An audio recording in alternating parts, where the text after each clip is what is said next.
Welcome back, ladies and gentlemen, back to another Combo League podcast. It has been a very long time since one was made. Um, if y'all didn't know, I took a very long hiatus off of Madden and pretty much gaming in general for a while. But of course, welcome back to Combo League. I am your host, Avengers, and alongside me is our other host, Lima. What's up, guys? Great to be back. Finally back in this Madden 19, back to online franchises. And I think, I don't know about you guys, but I'm pretty happy to be back. Yeah, I'm pretty excited to be back now. But it's kind of give you a rundown real quick. How the podcast is gonna work this year is there are gonna be 4 games of the week talked about. The commissioners of the league will be choosing the 4 games of the week, and we will talk about those. Yeah, and the 4 games of the week are, as you guys all should know by now, are all supposed to be streamed. So, we'll be able to actually talk about them, and you guys will know what we're talking about if you watch the game and stuff like that. So. All See right, here.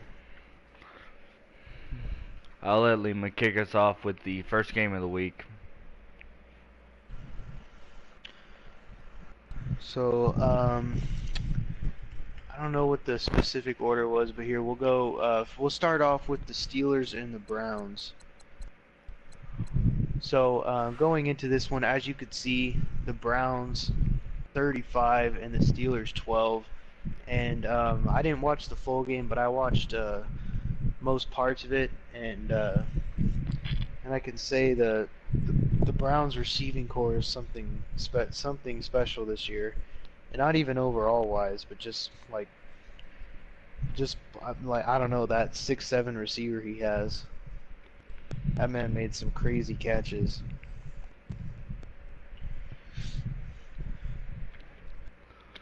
Let's so do you want to should we go over the box score first, or should we just go right into the player stats?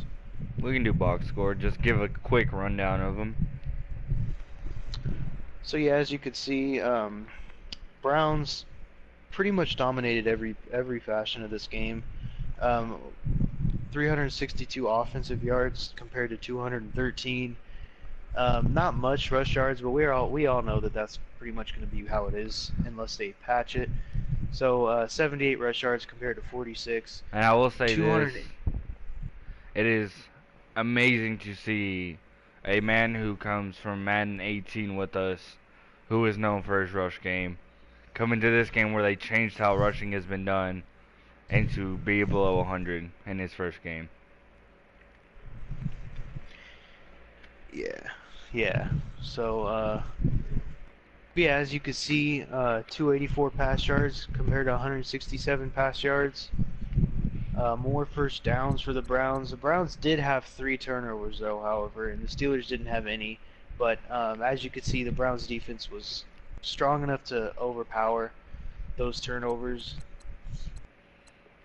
There's nothing else that's really significant, but a red zone, 4 red zone touchdowns and no field goals, whereas the Steelers had 3 field goals and no touchdowns. So it looks like the Browns' red zone defense is pretty good too, bending, not breaking, and that's really big in games, especially like this when it was 35-12. That might not have won them the game, but if those were 3 touchdowns instead of 3 field goals, it would be a completely different game. So red zone defense is really big this year. A lot of penalty yards though for the Browns. Yeah. It's cool to see him come over all the turnovers and all the penalty yards and still win the game. Yeah. But we'll see why here in these player stats. But going Um, over to the player stats, looking at passing, what Tyrod Taylor threw for 292 yards, 5 touchdowns, and 2 interceptions. And look, his longest pass is 95 yards. So already that could possibly be the longest pass of the year. in week 1. Big Ben, But I mean, 207 yards, 0 touchdowns, 0 interceptions, long of 34. But I can see why he might not have been able to, even though he had yards. Look, he got sacked yeah, 7 different times. It's there. It was just no luck for the Steelers. And I will say this: O line is still bad in Madden. yeah, you really have to get rid of the ball quick. You can't. It's gonna those people who keep trying to take shots all game, you're gonna get sacked a lot. And you could see. I don't know if he was trying to take shots all game, but you could see here he was sacked 7 times. And the Steelers don't even have a bad offensive line. Their offensive line is decent. Oh yeah, I would say it's a top five offensive line. But hey, even if you're going underneath, if they have one player who's manned up or something and just or gets through as soon as the ball is snapped, defensive tackle or end, and you have no luck in there. Yeah, you're pretty much screwed. All right, All we'll right, go. so the rushing, there's obviously not much here. No, Tyrod Taylor leading the quarterback with 5 attempts for 44 yards. And as you could see, there's nothing special here. Le'Veon Bell did have a fumble, and so did Big Ben. But just the Steelers had no turnovers, so I guess I think they were both recovered by him. yeah. Going into our receiving game, receptions, the two top was both Ricardo Lewis and the 6'7" receiver Michael Clark, both having 5. Jarvis Landry with 4, and then Pittsburgh had the next 3 players. But in yards, of course, Michael Clark, 6'7", 130 yards, 3 TDs. Uh, as we were told, was used in the red zone a lot. High pass, and he was coming down with it. Yeah. Has a great spec catch and jumping and everything. Jarvis Landry, 82 yards and a touchdown.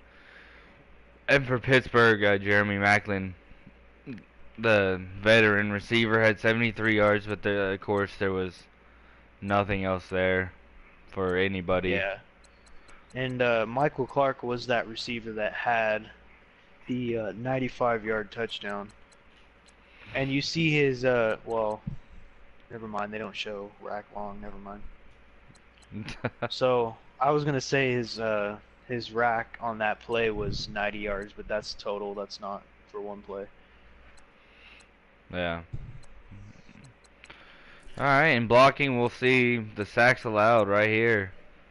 Alejandro Villanueva, 2 sacks led up, and he's Maurice Pouncey, Marcus Gilbert, David DeCastro. So some of the top O linemen are just let up so many Yeah, sacks. I think Alejandro Villanueva. I think that's the side that Miles Garrett's on. So I Yeah. will. But all right, so let's move over to defense and check that stuff out. The leader in tackles for the Browns was the corner E.J. Gaines. He must be in the slaughter or something.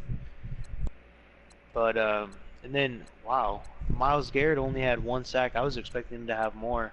Did you see Emmanuel Ogba was actually the No. leader in sacks with 4. Then you got Cyrus Jones from the Steelers with the sack, Larry Ogunjobi, Carl Nassib, all having 1 sack. Oh, something was going on there. O lineman just not playing like O lineman should. We go into interceptions. Sean Davis and Artie Burns, the free safety and cornerback, are the ones that had the 2 picks of the game for the Steelers. So you might not have come out on top, but at least you got some stats with picks and stuff. Both had 0 interception yards, so I'm guessing they got stopped as soon as they picked off the ball.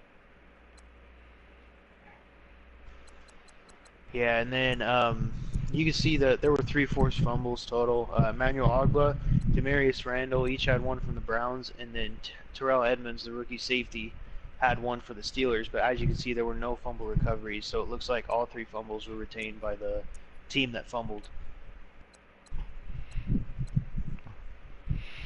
And so let's see, See, any were there any? blocks or any safeties? There were none.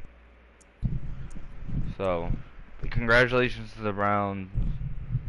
Good luck to the Steelers. future, and good luck to the Browns to keep up this win. And we actually, before we go, No. we do have a new Steelers guy. The guy that played in this game left because I guess supposedly he doesn't like simulation leagues. But all right, so I just wanted to get that out there, just so you guys know it's not the same Steelers guy. Yeah. All right, so the next game of the week was the Chiefs and the Chargers. As you can see, the score-wise, it turned out not so much to be a game of the week. I was gonna say it was a little closer in the beginning, but it's the beginning, obviously. So, but almost the same as the last game here. The Chargers are dominating at pretty much every important stat to dominate. And the Chiefs not coming away with much. No, not at all. No. Yeah, really no rush yards as expected. 358 pass yards for the Chargers and only 183 for the Chiefs. Dominating in first downs. 1 turnover for the Chargers, 2 for the Chiefs. And the red zone percentage for the Chiefs was only 33%. That means he only scored 1 out of the 3 times he was in the red zone. Probably forcing the ball or something. Yeah. For those 2 turnovers. Could be where yeah, it's possible. But as you can see for the Chargers, it was 2 touchdowns and 4 field goals.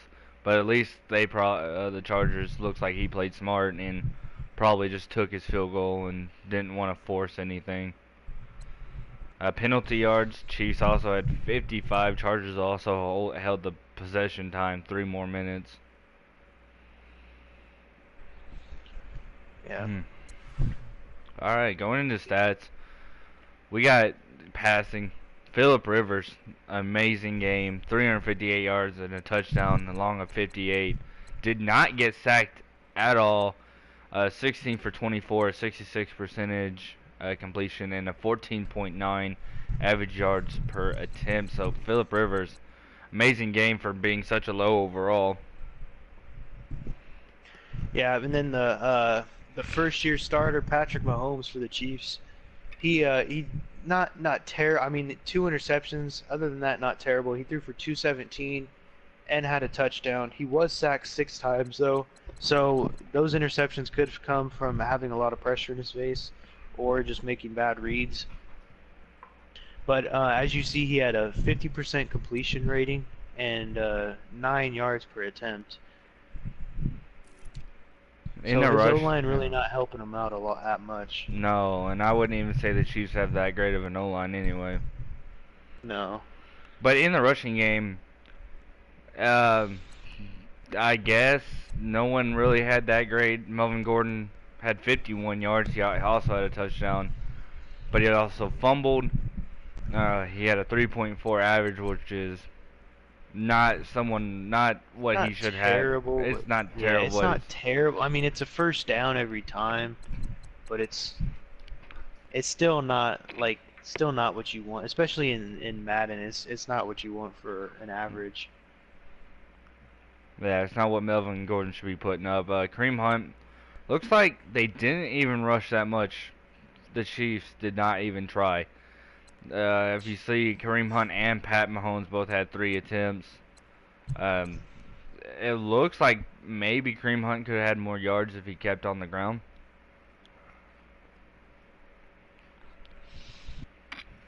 Three attempts, 18 yards.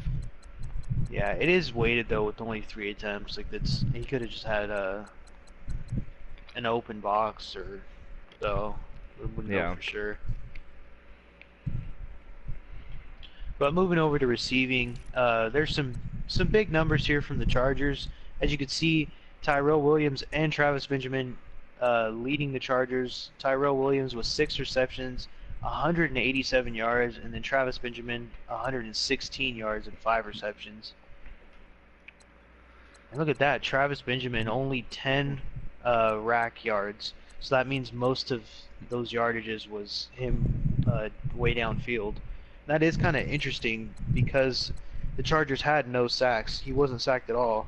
So to be able to sit in the pocket long enough for him to get downfield like that, that's pretty good. Chris Conley and Tyreek Hill for the Chiefs with the most yardage. Chris Conley 3 receptions, 50 yards, and then Tyreek Hill 2 receptions, 47 yards. Does it show us? No, it does not show us their drop passes, which kind of sucks. It would like to see how Yeah. many times they were targeted. And then the 2 touchdowns, one of them was scored for the Chiefs. It was scored by Sammy Watkins. And then for the Chargers, it was the running back Melvin Gordon. So even though he didn't have that big a yardage, you could say Melvin Gordon had a good fantasy week with 2 touchdowns. Let's go into blocking. This is going to be a big thing this year, of course, for stats, is blocking. And Eric Fisher and Mitchell Schwartz both letting up 2 sacks. The veteran linemen for the Chiefs, both with 2. And then Cameron Irving and Mitch Morris, both 3 years experience, letting up 1 each. That's just a lot of sacks. Yeah, and I don't know if it could be from rolling out, because the 2 tackles let up the most. I guess that's how it usually is, but it's gonna, even with a good O-line, it's still gonna be tough in the pocket this year. Definitely. I'm the Cowboys, and I'll say that's the absolute truth. All right, here moving over to the defensive side, leader in tackles for the Chiefs was Eric Berry, and it looks like the leader for the Chargers was Melvin Ingram, way down the list at 4. Yeah. Let's look at those sack totals. Yeah, but half of his tackles were sacks. So he had 2 sacks. Joey Bosa had 2 sacks. Then Brandon Mebane and Corey Luggett each with 1 sack. So 3 veterans and Joey Bosa, who's a young man, all getting in there. That's just... In the interceptions, though, Jalil Ade, the free safety for the Chargers, and Derwin James, who is said to be one of the best defensive players coming in the draft this year, having his first interception in week 1. Yeah, and the forced fumble by the Chiefs was Justin Houston, and it was recovered by Alan Bailey, the right end. So I guess it's good job for those 2. But other than that, there really wasn't much pressure from the D line of the Chiefs. Well, congratulations to the Chargers. Good luck with the rest of your season. Chiefs, hopefully you learn from any mistake you made during the game and just bounce back for the rest of your season. Yeah. So, our next game of the week really wasn't that much of a game of the week after all. It is kind of hard to predict how things are going to go with a new playing style, and this is the first week of franchise. I know people are in other leagues, and so this might not be your first real franchise game, but it's still hard for us to predict how things are going to go. So that's why this is so lopsided. But as you could, the next game of the week was the Falcons and the Eagles, but it was pretty much a blowout. The Eagles got that one 47-14. And who knows how it would have played out if they only played once or maybe twice, but they did play 5 times. Yeah, I know they had disconnection issues when the game first started, which I think is pretty common for some of the disc copies I heard is for some reason people are having disconnection issues. And I guess like this, they said the screen was like going black when the game first started, and so they had to restart that many times. But yeah, yardage wise, it was, well, the Eagles did have 100 more total yards than the Falcons, but I think the big thing, the yardage, and then the 3 turnovers that the Falcons had, really decided this. And the Eagles, if you look down, the 7 third down conversions the Eagles had, 7 times they converted. And actually, if you look at rush yards, you see the Eagles over 100 yards. They actually made over 100 yards, yeah. So that's the first game of the week with someone rushing for over 100 yards. I mean, this was kind of a blowout, so it could just be extra rushes at the end of the game or whatever to get it over with. I don't know, but yeah. Red zone. It says the Falcons had 0. So either they never made it or they never converted anything. But the Eagles, 5 touchdowns in the red zone, which is just crazy, and a low amount of penalty yards for both sides. Eagles also holding time of possession by less than 3 minutes. Yeah. So going into the passing, you see Carson Wentz 221 yards, 2 touchdowns, and only sacked twice. And then Matt Ryan 152 yards, a touchdown, and he threw 3 interceptions. He But wasn't sacked though. That doesn't mean he didn't have pressure in his face. and he only Carson Wentz 62% and Matt Ryan 45. Yards per average were kind of close, but Carson Wentz just had the better game. In the rushing game, let's look at the rushing game. Jay Ajayi actually had a very good game. 14 attempts, 90 yards, a 6.4 average, 2 rushing touchdowns. He did fumble. He also broke 3 tackles, had a long run of 35 yards, and 4. Not the best, but Devonta Freeman had 16 rushes of 40 and 49 yards, a 3.1 average. Carson Wentz also in there for a touchdown, but he did fumble. And Tevin Coleman had only a rush, but 17 yards on that one rush. I do want to say here, look at Devonta Freeman he had an average of 3.1, but he had 6 broken tackles. So it looks like his O-line wasn't really creating the holes, but he was still able to muscle guys off of him and still get, it looks like, better yards than what it could have been. Yeah. Alright, so over to the receiving yards here. You see Mohamed Sanu led the Falcons. He actually led both teams with 78 receiving yards only off of 4 receptions, no touchdowns. Then Zach Ertz led the Eagles with 54 yards and 3 receptions. Let's see here. And it looks like the touchdowns came from Alshon Jeffrey, Julio Jones, and Mac Hollins. Let's say Alshon Jeffrey, his run after the catch was 2 yards. Yeah, so he probably caught that at the 2, and well, he had 3 receptions, so he could have caught it in the end zone. But I want to point out here, if you hit sort on the receiving yards and go to the bottom or negative at the top, you see Calvin Ridley 1 receptions for -1 yard, so it was probably a screen and just didn't get anything. But I'm a little surprised he wasn't targeted more throughout the game. Oh yeah. In the blocking, we'll see who led up to 2 sacks. Lane Johnson and Stephen. Ooh, I'm not even gonna try that. But Lane Johnson, a really good right tackle this year, and led up that sack. But we could also say it could have been a blitz, or it could have been he rolled out and he got sacked afterwards. But I can honestly say the left guard letting it up just let it up. Alright, so on to the defensive side. Leading the game in tackles was Michael Bennett with 6, and leading the Falcons in tackles, well, a couple players tied. We got Devondre Campbell, the linebacker, with 5, Keanu Neal, and Desmond Trufant, all with 5. And then Jordan Higgs also with 5 for the Eagles. A lot of people getting in there for tackles this time. What are our sacks were by Terrell McClain and Vic Beasley Jr. Yeah, and then over to the interceptions, 3 thrown by the Falcons, and they were all linebackers coming away. So were they all users, or were they bad throws and the CPU got those? Or that's interesting to see. But they were all from a different person. So unless the Eagles guy users a bunch of different people, it was most likely bad reads. Probably. And then forced fumbles for this game, 2 by Vic Beasley Jr. So Vic Beasley Jr. actually having a pretty good game on defense. Yeah, no one.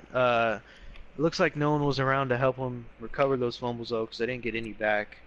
But if you look at the touchdowns, you see 2 of those interceptions were actually pick sixes. And by 2 young players, one from but all right, maybe not young, but league-wise for experience, pretty young. Nathan Geary and Joe Walker. Any safeties? None. And was there a block? Oh, No. we did have a kick return for a touchdown by Calvin Ridley. So even though he didn't contribute on offense, he did contribute on 164 the yards. special teams. Yeah, on a Not bad. 97-yard kick return. And punt return there was -2 for Calvin Ridley, and Reggie Davis had 4 yards. So nothing really on the punt side. Congratulations to the Eagles. Good luck keeping your wins, and Texas Beast, good luck trying to get wins. Yeah. All right, so on to our last game of the week. This one was actually a little closer. I'll be a lot more closer, but you see here the Bears and the Packers. That was the last one, and we have the Packers on top, 31-28. And I was watching that one, and the end of it, the Packers did have a two-possession lead though, so it looks close. But the Packers kind of had it closed out a little earlier than it looks. But going into the yardages, you see the Bears actually led yardages for the game, 312 passing yards, 85 rush yards, and then 88 rush yards for the Packers and 305 passing yards for him. So this is one of See a the. lot of I would have to say this is the best game of the week in my opinion. It was a really close game. Yeah, it was in pretty all even in all the way all. through. It looks like that touchdown by the Packers in the third quarter is what separated them. But as you see, it's pretty even all the way through. Two turnovers for each team. See, third down conversions. The Packers only had one more. They both scored twice in the red zone. Two of them were touchdowns for the Bears, and one was a field goal for the Packers. So they weren't both touchdowns there. And it looks like it could have been a turnover since the Bears had a 66 percentage. Maybe they had the ball with a little bit of time and were trying to just score or right before half or something. Yeah. As you see here, the Packers did have 62 penalty yards, and the Bears didn't have a single penalty. And they also had, of course, it seems like a trend here, 3 more minutes of time of possession. Yeah, and then going into the passing stats, I mean, as it looked in the box score, pretty even stats here. For Aaron Rodgers and the Packers, 381 passing yards, 3 touchdowns, an interception, a long of 70, and he was only sacked once. Ooh. And a 77% completion rating, so that's pretty good. And then Trubisky, actually, for coming off his rookie season where he did pretty bad, 338 yards, 3 touchdowns, 1 interception, long of 63, but he was sacked 5 different times, and he had a 63% completion rating. But I will still say this: he still had an 11.3 average yards, meaning a first down every throw he made, and both quarterbacks did pretty well. But it might look like the Green Bay defense really got to the Bears offense there. Yeah. And then moving over to rushing, Jordan Howard with actually a pretty decent game. 18 attempts for 79 rush yards, 4.4 average, a touchdown, and he did have a fumble. Ty Montgomery, actually not bad. He was still under 4, but he was close. 12 attempts for 46 yards. No touchdowns, no fumbles, but he did break 2 tackles. And then even Aaron Rodgers, 4 attempts, 38 yards, a touchdown, and a fumble. It seems like a trend to me that when people have a touchdown, they have a fumble too. Yeah, I've noticed that too. Two of the touchdowns in this game also came with a fumble. And then going over to the receiving, you see Anthony Miller of the Bears had a really good game. 8 receptions for 209 yards, 3 touchdowns. And then Devontae Adams leading the Packers. Wow, only 2 receptions and 2 touchdowns, 132 yards. So each reception came with a touchdown. Trey Burton getting in there, 5 receptions, 67 yards. And then Randall Cobb, 2 receptions, 59 yards, and a touchdown. Pretty good game for those 4 people. Yeah, big passing games for both teams. And then we All look at right, the so over to the blocking. you see the Charles, left tackle from the yeah, Bears. Charles Leno Jr. with letting up 2 sacks. Then you got Brian Beluga, Kyle Long, Cody Whitehair, and those are it. But like I said, the Bears were in trouble with that Packers defense, especially on that left side. It seems. Yeah, and then so we'll check out what happened on the defensive side going over there. You see Nick Perry led both teams, or no, actually, I didn't. Sorry, he led in sacks. Danny Trevathan led both teams in tackles, 9 tackles for him, and then actually Josh Jackson led the Packers with 6 tackles. So, I wonder if there's a lot of running to the outside for a corner, or maybe a lot of passing to one receiver for a corner to be leading in tackles. That's kind of interesting. And then over to Uh, sacks, Nick Perry 2.5, and then Mike Daniels with 1, and Jake Ryan with 1 from the Packers. And actually, Muhammad Wilkerson had that other .5, and then the lone sack man from the Bears was Leonard Floyd with 1. we'll give a shout out to Danny Trevathan. He had 9 tackles. He also had 4 tackles for loss. So it seems like Yeah, when so they handed the ball off, he was in the backfield every time. So yeah, and then moving over to interceptions, you see the rookie speedy linebacker Roquan Smith with an interception. It was probably a user. Then Kevin King from the Packers with 1 interception, a return of 31 yards. forced fumbles. Bryce Callahan and Josh Jones are the 2 defensive backs to get it, a cornerback and a strong safety.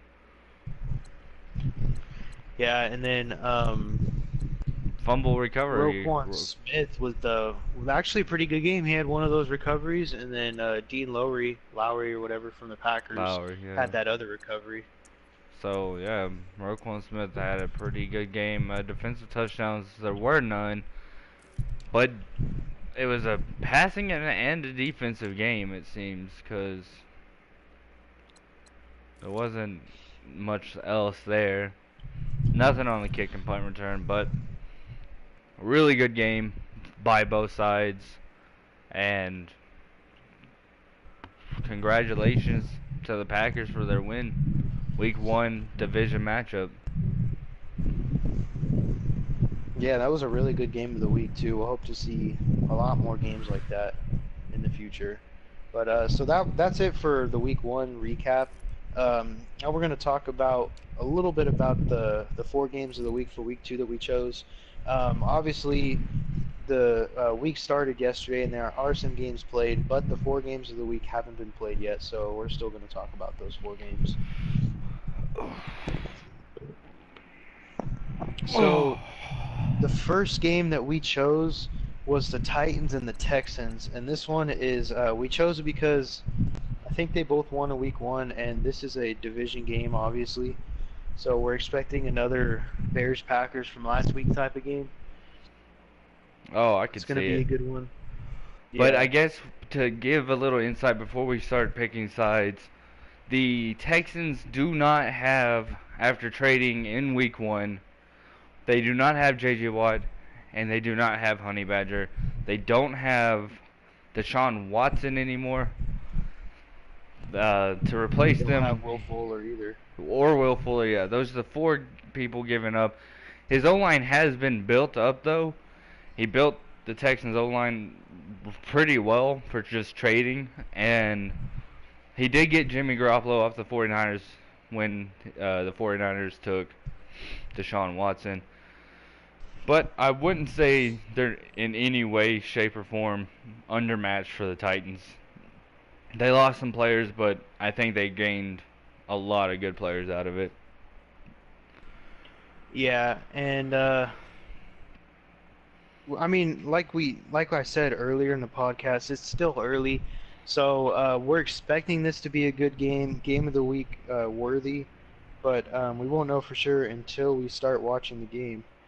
and I'm not sure if they're playing today or not. I think they might be, but we'll find out. All right. Then So, like we do every year since Madden 17, this is how we started. What kind of game is this? Is it going to be a passing? Is it going to be a rushing? Or is it going to be a defensive game for both sides? I mean it's too early to tell for sure, but I think just based off the way we've been seeing in Madden this year, it's most likely going to be a passing game. Whichever defense can stop the passing is the team that has the advantage. I guess players to watch for, in my opinion, on the defensive side for both teams, I would say, of course, Jadeveon Clowney for the Texans. He's going to be there and he's going to be everywhere. He's a great player. He's shown that in the last couple of years. And I have to say for the if we're talking about the passing game, for the Titans, I'm really have to say Kevin Byard after his season he had in his rookie year.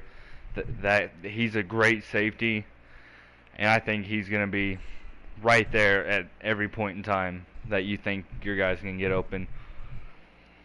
Yeah. So obviously it's kind of a random prediction here because we don't know much about him yet since it's still early. But who do you think is going to come out on top in this one? Uh, just based off of if we're looking at players and everything else and who they have on their team and who they don't.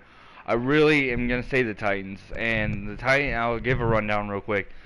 Marcus Mariota, I even used, if y'all watched anything last year from Madden 18 when I was still streaming, I used the Titans. Marcus Mariota, they have a good running core. Yes, running the ball is kind of iffy this year, but Marcus Mariota can run himself. Read options, a big play I used last year, and it can still be used this year, meaning you can trick your opponents. He's pretty accurate on the throws, throw on the run and everything. The receiving core they have, in overall, don't look that great, but I think the stats will show differently. And defensively, great defensive line, good young cornerback core, and of course, like I said, the safeties are right there.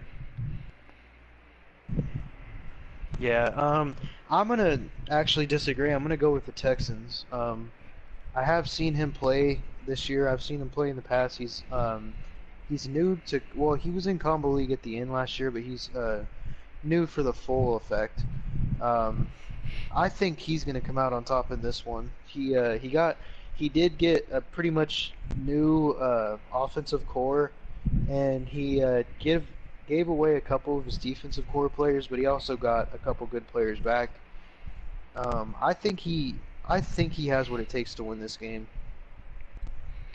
Alright, guys, if y'all want to, y'all can also leave y'all's predictions down below who y'all think, just based off of the information we've given on both teams.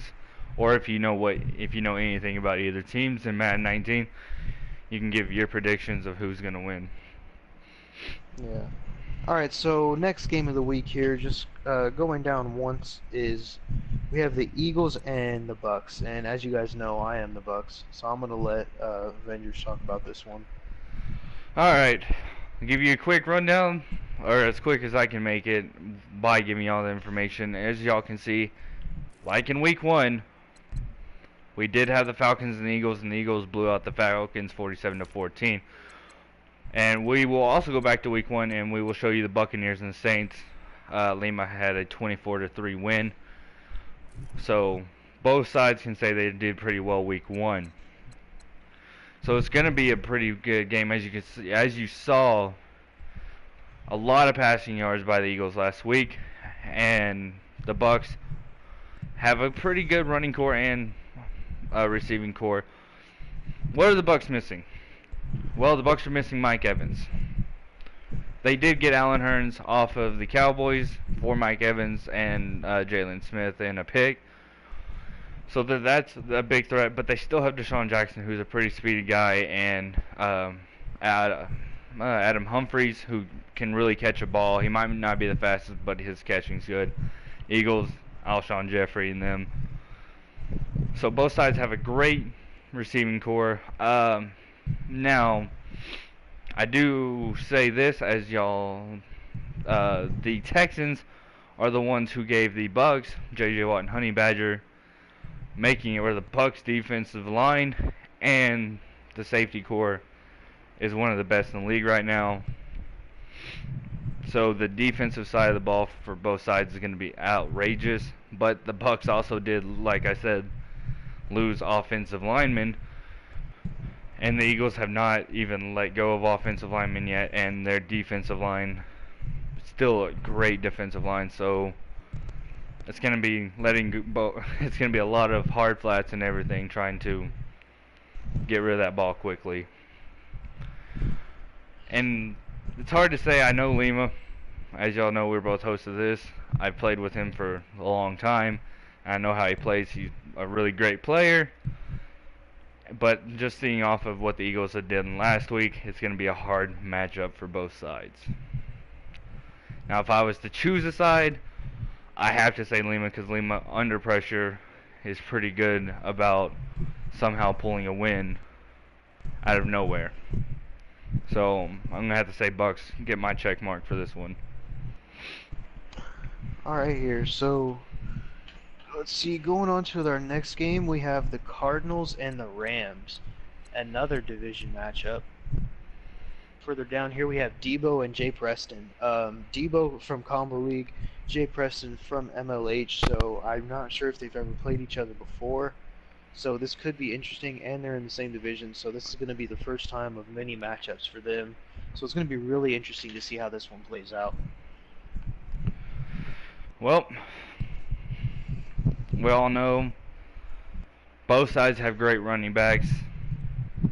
Cardinals have a new quarterback situation. And it's Josh Allen, right? Is that their quarterback? Isn't it Josh Rosen? Rosen, something like that. Really young rookie QB, but the Rams have Jared Goff. The Rams have Todd Gurley. Cardinals have David Johnson. This is going to be, in my opinion, one of the better games of the week, just because it looks so evenly matched on paper. If you looked at both teams, so evenly matched. Well, yeah, I would say the Rams have the advantage on the defensive side of the ball, but yeah, offensive side I would say is pretty evenly matched. But even though on paper the Rams have the advantage on defense, most of us know Debo, and we know that he's a pretty good user on defense, so he doesn't need this overall players to have the advantage on defense. No, he'll shut down things you don't think would be shut down. But all right, prediction time. The Rams or the Cardinals? I'm actually going to go with the Cardinals on this one. I think that this could be a back and forth matchup in the future, but I think the Cardinals is going to come out and grab the first one from the Rams.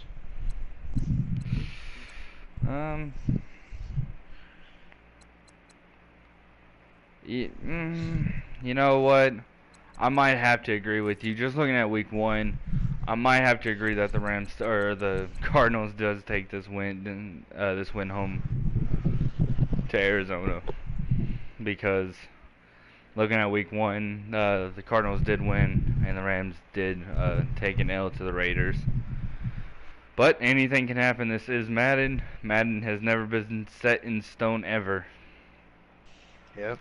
So Debo, you get both check marks from the host.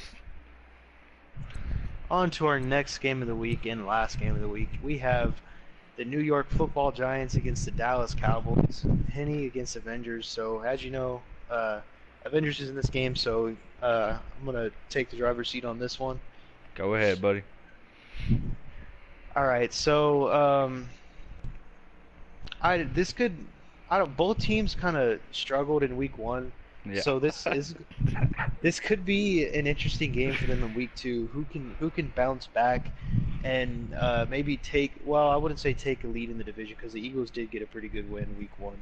So, just bounce back, and who can get in like the second spot in this division, who can get the advantage over the other early. The Giants, both teams actually could have a good run attack, even though there's not a lot of good run blocking in this game. 'Cause the Giants, Saquon Barkley, and the Cowboys, you got Ezekiel Elliott. So this could be whoever tries to run the ball the best. I know both teams are about the same on defense. I know Henny's got a good defensive user. Avengers, I've seen him with a good user too. So it's going to be interesting from both sides of the ball, honestly. But I do have to give this one to the Giants. I think they're going to come out. I think it's going to be a close game, but I think the Giants have a slight edge in this one, just because. Honestly, I think it's just because of Avengers took that time off last year, and even though he's had some time back in Madden 19, I think he's still a little too rusty. So I think that's why Henny has the edge in this one. Oh, as you heard, Henny, you do get the check mark from Lima. We did get a prediction, guys, so I'll read it out to you. Prediction, as y'all know, I always say every podcast to leave your prediction for games of the week. What do you think? Who do you think's gonna win? Or even if you want to do a score. And one of our people who's watching right now says Texans versus Titans. Texans score 40. The Titans 27. So there you. That's y'all's prediction by a subscriber of who wins the Texans Titans game. And we just got another message. Of Ooh, course. another one. Said Anthony A said upset Cowboys over the Giants. And we All right, got so another message. So we do. So Giants. So one person says Texans taking over the Titans by a good margin, and upset win Cowboys over Giants. Like I said, guys, just leave y'all's predictions. And we all thank y'all for coming out every podcast. Show your support by hitting that like button. If you're new to the channel or you haven't done it yet, hit that subscribe button. It means a lot to us that y'all watch this and that y'all do support what we're doing here. And of course, see y'all next week for another Combo League podcast. great to See be ya. back, guys.